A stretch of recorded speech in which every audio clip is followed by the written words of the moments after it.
Hey everybody, this is John Robinson with Blueprint. Today's Thursday, December 30th, 2021, and this is the final monthly asset allocation update video of the year. It's hard to believe we're at the end of 21 heading into 22, but this is where we are. And we produce this video as a supplement to the longer form written piece where this month we talk about process versus outcome, particularly process versus resolutions. We're encouraging you and implementing ourselves a routine for looking over your processes.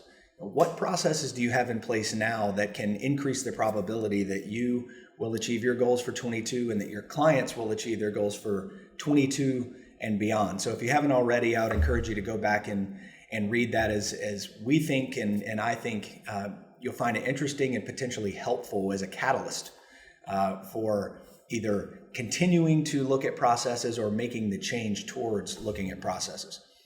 Now, as we look at asset allocation changes for January, it's really the same old story as it has been. U.S. equities remain in rising trends over both time frames.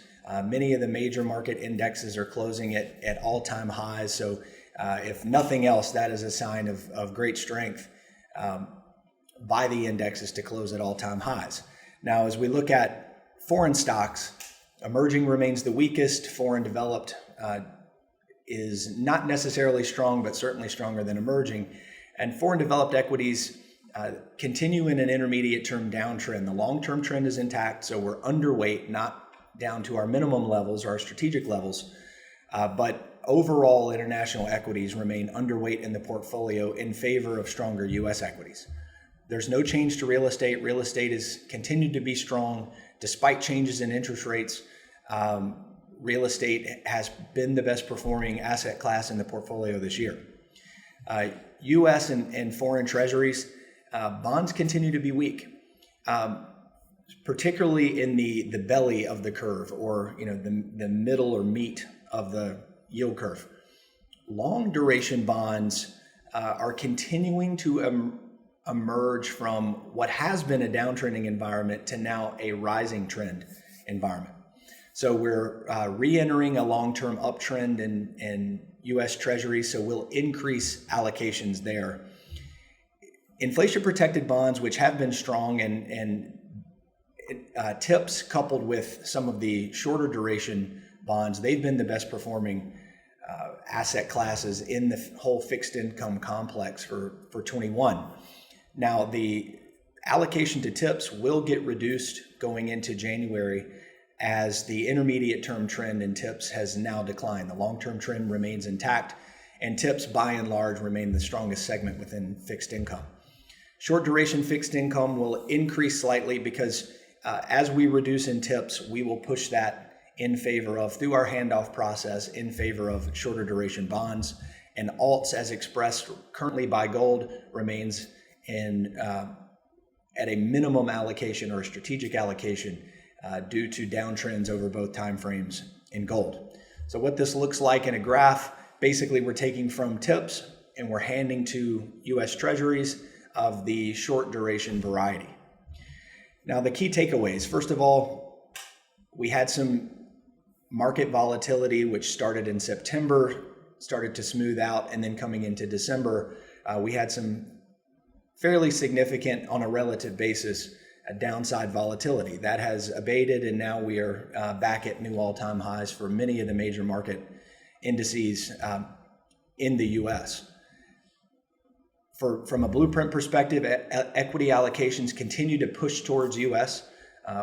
Foreign developed and emerging are in downtrends, at least foreign developed over one time frame, emerging over both time frames, and that vacated exposure simply gets pushed up to U.S. for us, which has a swing effect. It allows us to avoid the continuation of downtrends or downward price movement in emerging and foreign, and allows us to experience continued rising trends in U.S.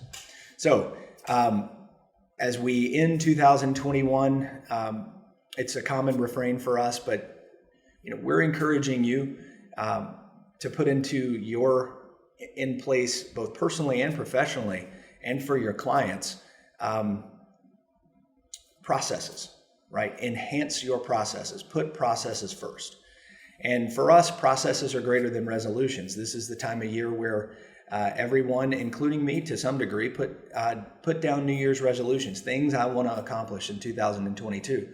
But what often gets missed there is, what is the process that gives you the highest probability of achieving that goal or meeting that resolution?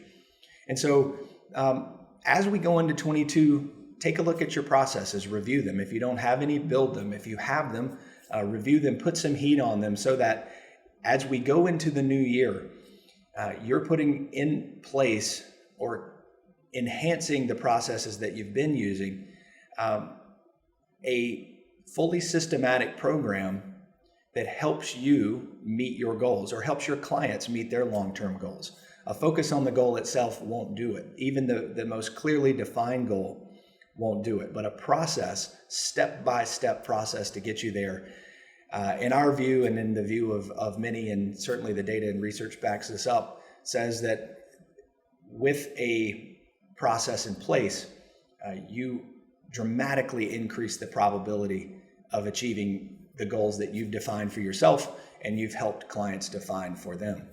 So with that, we wish you a happy new year. I hope this has been a joyful and restful holiday season for you. I hope this video finds you and your family healthy. And we hope that 22 is going to be the best year yet for you and for us. And we look forward to serving you in the new year. So with that, we will see you in 2022. Thanks.